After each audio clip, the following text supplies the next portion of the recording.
state, Manipur is burning.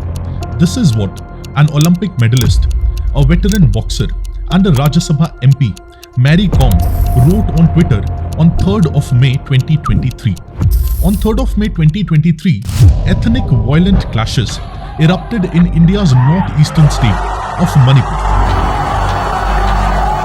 There's been a kind of very concerted campaign that's been carried out about tribal groups, particularly the Cookies and the Nagas, being illegal immigrants and how they're encroaching land and forming these illegal, villages. And in fact, there have been elections as well that have been carried out.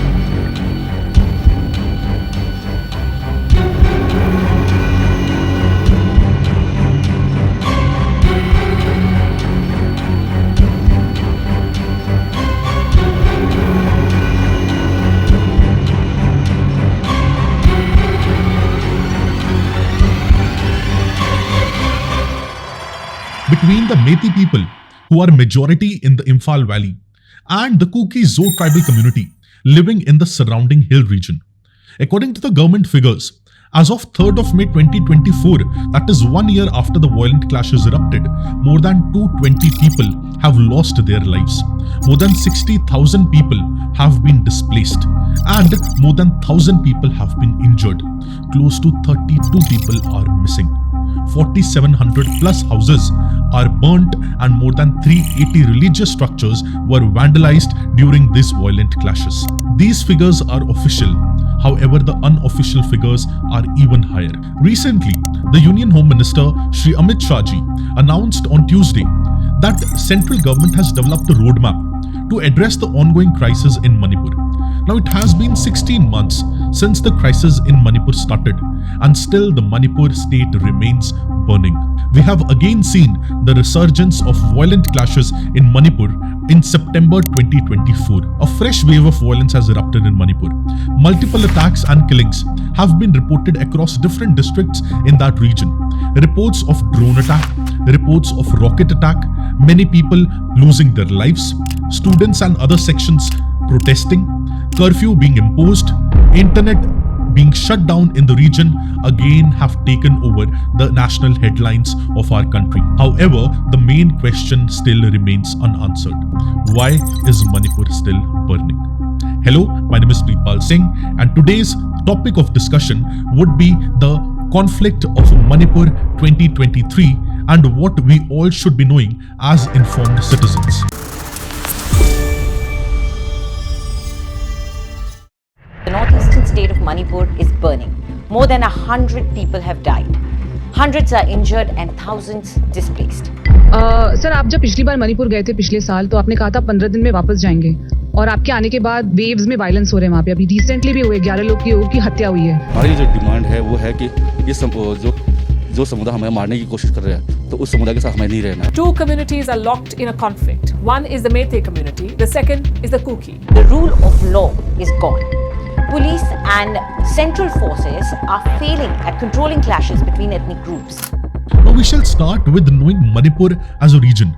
Now Manipur is a state in the northeastern part of India. Imphal is its capital, and it is bounded by Indian states of Nagaland to the north, Mizoram to the south, and Assam to its west. And it's part of the 7 sister states in the northeastern region. It also borders 2 regions of Myanmar, Sagaing region to the east and Chin region to the south, and it covers an area of 22,327 kilometers square. Now Manipur means land of jewels. It consists of a valley surrounded by beautiful mountain ranges, and the state is home to 39 ethnic communities following different faiths, different religions, including Hinduism, Christianity and Islam. Also many people following indigenous religious tradition, including Sanamahi tradition. Now Manipur existed as a princely state in its early stage, and it was involved in a number of disputes with its neighbor Burma, present-day Myanmar. According to the Pemberton report of 1935, the Manipur region of the state of Manipur was very large as compared to what it is now, and it has never been a static region. Rather, the region has fluctuated at various times under different kingdoms and different kings. Now, one significant event which can be associated with the Manipur region is the hosting of first free Indian tricolor flag, which was hosted by INA on 14th of April 1944, led by Netaji Subhash Chandra Bose. And again in the Second World War as well, Manipur was a scene of many fierce battles between the Allied forces and the Japanese. Now, many soldiers of the Allied forces who lost their lives in these battles, their final resting place is still in Manipur in cemeteries which are maintained by the British War Graves Commission. Now, in the year 1947, August of 15th, Manipur regained its political status of a sovereign independent kingdom. The Maharaja of Manipur enacted the Manipur Constitution Act of 1947, establishing a democratic form of government in Manipur, with Maharaja as the executive head and having an elected legislative assembly also. Shortly after this, on 15th of October 1949, Manipur was merged into India through a merger agreement between the Government of India and the then Maharaja of Manipur. And it ended the era of the independent kingdom of Manipur. And hereafter, Manipur became a part of the Indian Union. Also, Manipur achieved its statehood in the year 1972. Now, followed by this merger of Manipur with the Indian Union, many groups in Manipur contested this move, and because of this, it resulted into a 50-year-long insurgency in the region, where many groups demanded independence from the Indian state. And from 2009 to 2018, more than 1,000 people lost their lives because of these violent clashes. Now, there is one article in our Indian Constitution, that is Article 371C. Now, this Article 371C, it provides a special provisions for the state of Manipur. Under this, the safeguards are given to the hill region of the state. Now, Manipur is no stranger to these violent protests, but the ongoing violent protest between the Kuki community, Kuki tribal group, and the largely Hindu Meiteis is the first time in 3 decades that there have been a direct clash between two ethnic groups in the region. In 1993, Meiteis clashed with Pangals. That happened, and there was a horrific violence involving tribal Nagas and Kukis as well, which saw more than 100 Kukis being massacred in a single day and 1,000 driven away from their homes. That happened, but this ongoing conflict is first of its kind in the last 3 decades. Now, there are 16 districts in Manipur, but the state is commonly divided into a valley and the surrounding hill region. Now, today's valley districts include Imphal East, Imphal West, Thobul, Bishnupur, Kakching, and they were part of the erstwhile kingdom of Kanglai Pak, which was ruled by the Ningthouja dynasty. Now, many historians and academicians say that tribal areas outside of the valley were also part of the kingdom, but this is disputed by the tribes, particularly the Naga tribes. Now, if you have to understand the state, you can relate it to a football stadium, where the Imphal Valley, it represents the playfield which is at the center, and the surrounding hill is basically the galleries in that football stadium. So Imphal Valley, which is at the center, it constitutes of 10% of the geographical area, but 57% of the Manipur's population, which is predominantly of Meitei, who are majority Hindus, with minority Muslims and native Sanamahism followers as well. The surrounding hills constitutes of 90% of the area of Manipur.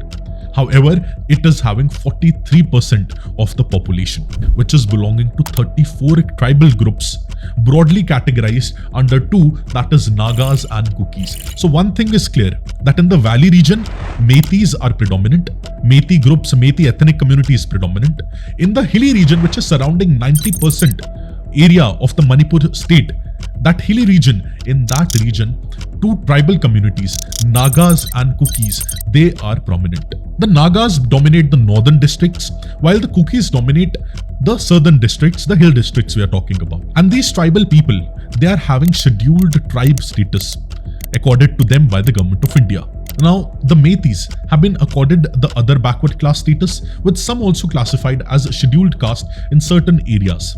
Now, these hill tribes, whose administration was largely been left to the respective tribal chiefs, known as Khulakpas by the Meitei kings, came to be administered by the British after the Anglo-Manipur War of 1891. The British administrative control became even more intense after the Kuki Revolution or Kuki Rebellion of 1917-1919, and they continued to administer the hill region till 1947. Multiple scholars, they believe that this colonial power in that region, it led to divide and rule policy which further intensified the differences between the people in that region. Now, after Indian independence, the hill tribes, they continued to enjoy the protected status.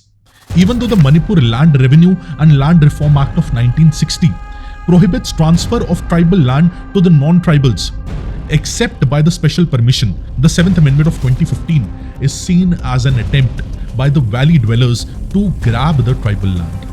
Now, this valley-based Meitei group, they basically dominate the political establishment of the state.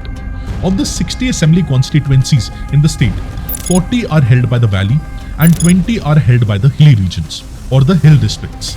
Also, one more important thing to note here is that the tribal population is not prohibited to settle in the valley region. Now, Kukis state that they don't want to come into the valley region, but since hilly regions or hill districts are not having roads, are not having hospitals, they are forced to come into the valley region. Now, coming to this 2023 protest and the genesis, that where it all started.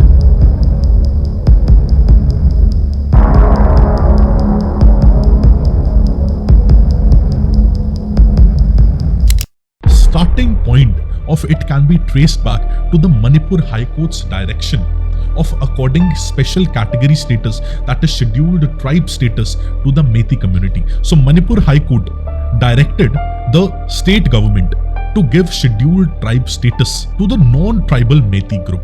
Now the court's order brought the historical tensions between the Meitei group and the tribal groups again to the forefront. A tribal solidarity march was organized by All Tribal Students Union of Manipur against the order of the High Court, and in that march itself, violent clashes broke out and one thing led to another. It was a snowball effect, and eventually the magnitude of the clash started increasing day by day.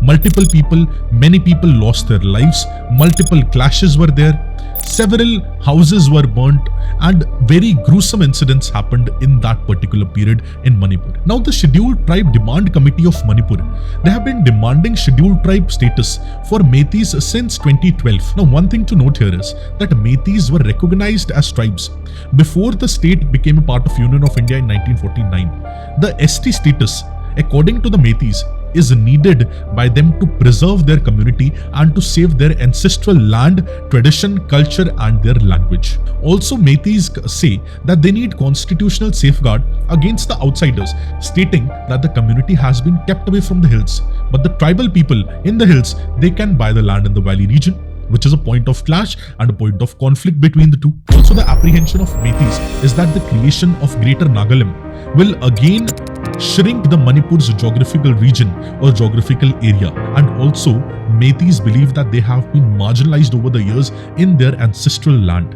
The population of 59% of the total population of Manipur in 1951 has now been reduced to 44% as per the 2011 data of Meiteis. Also, one more factor fueled this particular discontent. The Naga and Kuki movements, they fueled Meiteis nationalism also. Concerns over demographic change, shrinking traditions of Meiteis, it started to resurface in 1970s also, and during the period of 2006 to 2012 came the demand of the inner line permit also to bar outsiders from free movement in this particular region. Also, the free movement of Kuki Zo across the Manipur porous borders with Myanmar also fanned several fears, or also added fuel to the fears of demographic change in the Meiteis. Also, one more important thing here is that in Manipur, now Manipur is not a very developed region. Private sector is not very developed in Manipur region, and the government of Manipur and the central government is the largest employer. And if reservation of ST is given to Meiteis, according to them, in jobs, in education, it amounts to a better place for them than what they are before. Now the question here is that Meiteis, they want scheduled tribe status. But why are the tribals against giving them the scheduled tribe status? The tribals which are in the hilly region, that is the Kukis and the Nagas, why are they against providing Meiteis with the scheduled ST status, scheduled tribe status? This we need to discuss. Now these tribals in the hilly region, they argue that Meiteis who are in the valley region, they are demographically and politically at a very advantageous situation. They are more academically advanced And ST status, if given to Metis, would lead to loss of jobs for the tribal communities in the hilly region, will let Metis acquire lands in the hilly region. Also, the tribal people say that the language of Metis has already been included in the 8th schedule of our constitution, and many of them are having benefits in relation to scheduled caste status, other backward class status, and EWS status as well. So what is the need to give scheduled tribe status to Metis? This is what the tribal communities argue, and also the Kukis and Nagas, they argue that the hilly region, it constitutes of 90% of the geographical area of the state. But still, the bulk of the budget and the bulk of development work is focused on Metis-led or Metis-dominated Imphal Valley. So if ST status is again accorded to the Metis people, then again it will lead to even more inequality between these ethnic groups and between these two regions in Manipur. And because of these reasons, basically the tribal communities, they are against giving ST status to Metis. And now since we have understood that, let us try to comprehend what happened on 3rd of May 2023. So this we know that all Tribal Student Union of Manipur, they organized a Tribal Solidarity March. In this march, tens and thousands of protesters, they came on ground. And according to the Union Home Ministry, this call of march by the tribals, it generated a counter response by the Metis community also. And they also started protesting, coming up for rallies in various locations in Imphal Valley. So now both the communities are on ground protesting. And there were several reports which were received in relation to counter blockade in Torbang, which is near the Bishnupur-Churachandpur district border. And also reports were there of counter agitation in the surrounding valley areas such as Kangwai village, where houses were attacked by the Metis mob. Now 2 dead bodies were also discovered in the Kangwai village, and tires were burnt at the base of the Anglo-Kuki War Memorial Gate at Leisang as an apparent provocation also. Now after this reportedly peaceful rally in the Churachandpur district or Churachandpur town, of where 1 lakh people participated, the people, when they were returning to the Torbung Kangwai region, they faced counter blockade by the Metis groups. So after protesting, when they were returning, the counter blockade was suffered by them, was seen by them by the Metis group. So Metis group was also retaliating from other parts. This first resulted into stone throwing. Then arson of vehicles and properties also started. And eventually, this whole mob of the tribal communities who were protesting and the Metis group, which was in a counter blockade, this clash between them became extremely violent. Now these events led to even large number of Kukizo people from the Churachandpur side to rush to this particular site and participate in the clashes. It included even burning of several of the Bangla villages in the Churachandpur district. And eventually the fire spread throughout the whole state. And eventually Manipur started burning. This is what happened on May 3rd, 2023. Now one thing to note here is that these ethnic clashes in Manipur, they have not happened since long, but they are not new to the state also. See, historically, the Kanglai Pak Kingdom, which was then a British protectorate, was repeatedly raided by the Naga tribes who came from the northern hills. Now the British political agents in Manipur, they brought the Kuki-Zo from the Kuki Chin hills of Burma to basically protect the valley. This is the historical story of how Kukis came into the region. They were brought by the British to the valley region to protect the valley from plunder by acting as a buffer between Metis and Nagas. And the Kukis, like the Nagas, they were fierce headhunters. They were fierce headhunting warriors. And the Maharaja gave them land across the ridges, alongside the ridges, where they could act as a shield protecting the Imphal Valley below. Now coming to this Kuki-Metis divide. Now the hill communities, that is the Naga and Kukis, and the Metis, they have had ethnic tensions since that kingdom era. The Naga movement for independence in the 1950s, it triggered insurgencies amongst Metis and Kukis as well. The Kuki-Zo groups also militarized in the 1990s, where they demanded a separate state within India, and that was Kuki land. This alienated them from the Metis even more. Because of separate demands of Nagas, it alienated them from Kukis and this Metis. And separate demand in 1990s by the Kukis of Kuki land, it alienated Kukis from Metis even further. And now coming on to the recent unrest. We all know that it is about the forest eviction and the demand of scheduled tribe status by the Metis group. But The divide between Metis and these tribal groups, the Kuki tribal groups, have been widening since the last 1 decade also. In the year 2020, the central government began its first delimitation exercise in the state. Since the 1973, Methi communities and its leaders cutting across the political parties, any political party cutting across the political party lines, they alleged that the census figures which are being used for delimitation, they are not accurate and they don't reflect the actual population breakup. The tribal people, on the other hand, said that we have grown by 40% of the state's population and we are underrepresented in the assembly, so we need to be given more seats in the assembly. This is what the tribal people suggested. So again, this was also a reason which basically widened these groups from each other. Also in February 2021, in Myanmar, a coup happened. Following that unrest, it led to a refugee crisis in the northeastern region as well. And Methi leaders, they have alleged that there have been a sudden mushrooming of new villages in the Churachandpur region. Even the Chief Minister N. Biren Singh repeatedly echoed and said that the presence of Myanmaris in Churachandpur is there and linking them to the cultivation of poppy and narcotics also. Repeated requests and the repeated destruction of poppy plantations.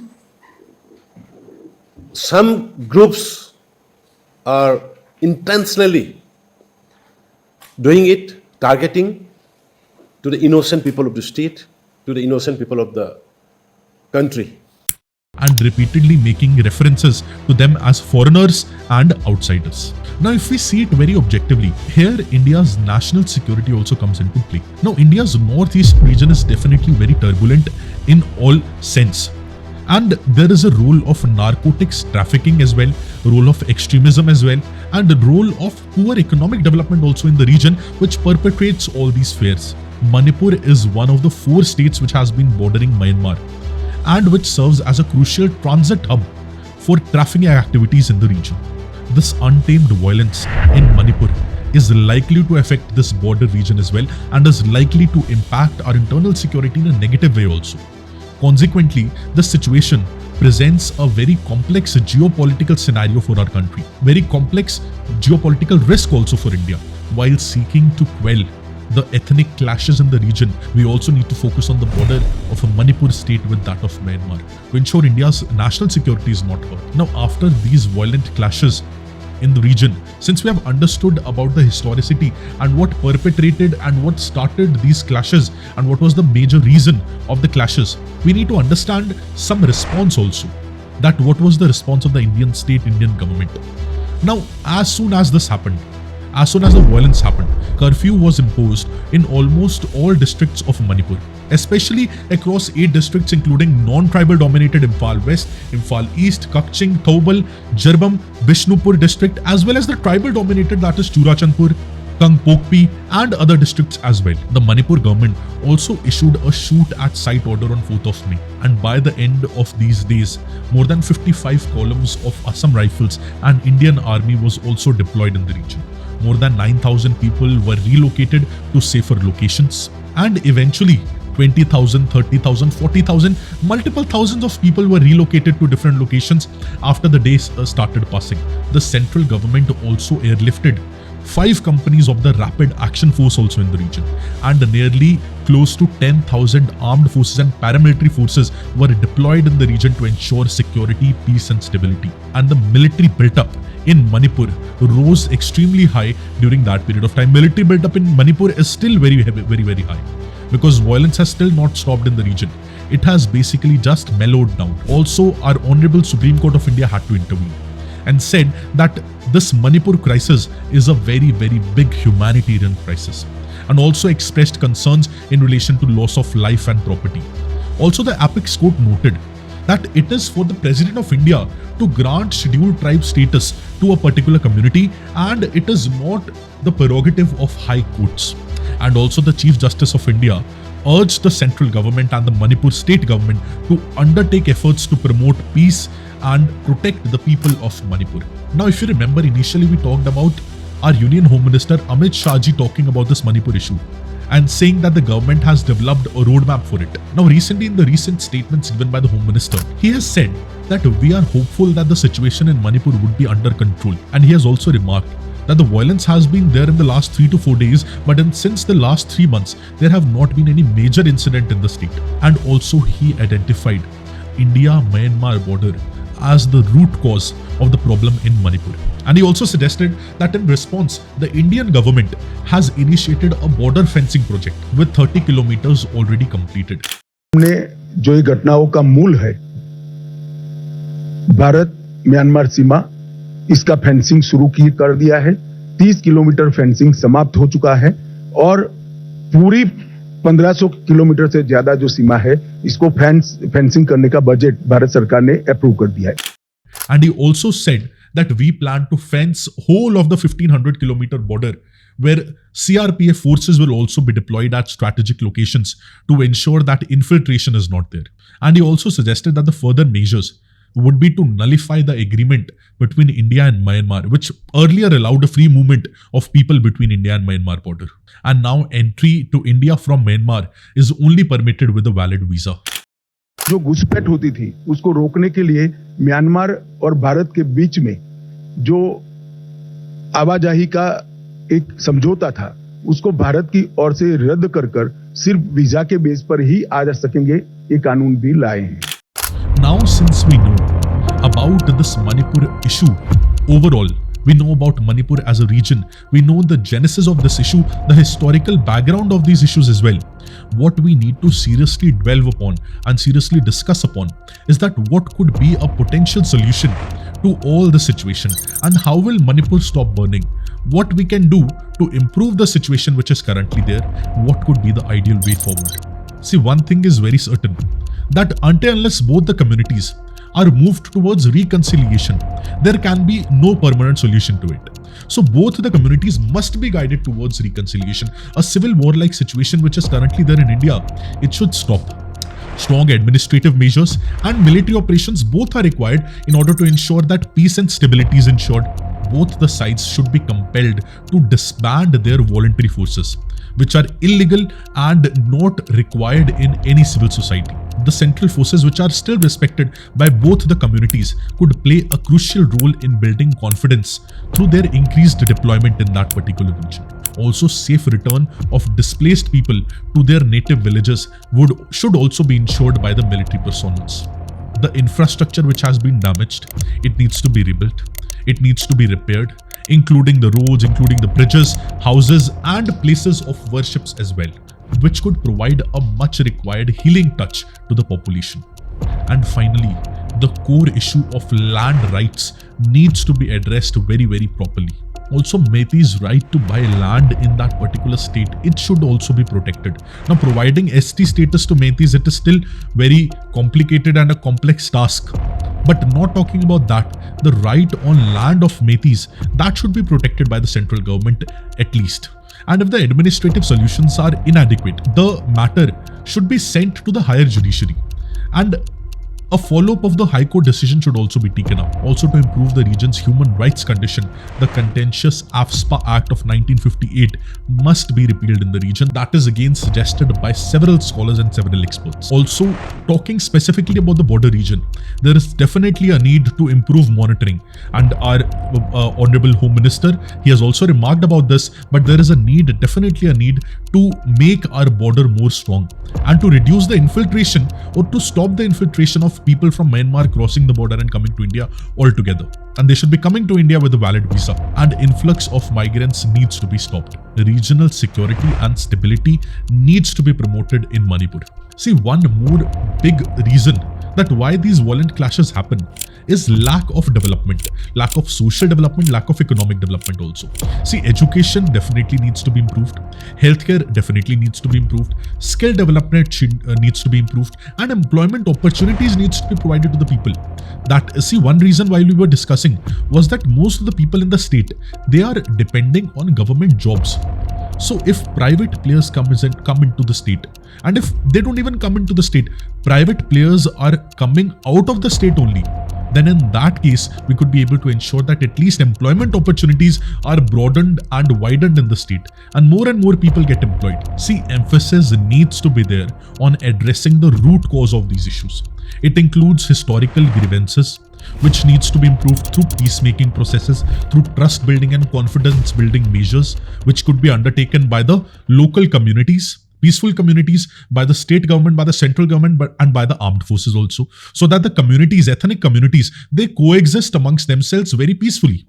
So trust building measures, confidence building measures should be there to correct the historical grievances. Also, socio-economic inequality and political marginalization, that could be addressed by the proactive measures taken by the state government, by the central government, and by the local administration. And if all these things are ensured and they are taken into account, finally a solution to the problem of Manipur, to the conflict of Manipur, could be achieved. And Manipur, which is regarded as a land of jewels, will continue to shine and become a jewel for our country as well.